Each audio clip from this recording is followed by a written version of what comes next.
Itong exercise na to, pag 1 foot at a time, medyo advanced yun, mas mahirap. Pag dalawang sabay, okay yun, full range of motion down, feel nyo yung stretch, angat. Papakita ko sa inyo, kahit saan pwede nyo gawin. Sa gilid ng hagdanan, sa elevated, sa stable, para hindi tayo maksidente. Ganyan, put your other foot here. Inhale, go down, exhale, hold. Inhale, exhale. Pag nagawa nyo 15, sa kapila naman, tapos sabay, dalawa. Inhale, exhale. Hirap siya. 6. Feel yung stretch, feel yung squeeze. 9. 10.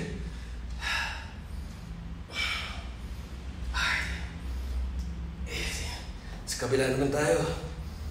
Inhale, exhale. After yan, sabay na paa. You're gonna feel the burn. I'm not your doctor. Hindi ko sinasabing gawin nyo to.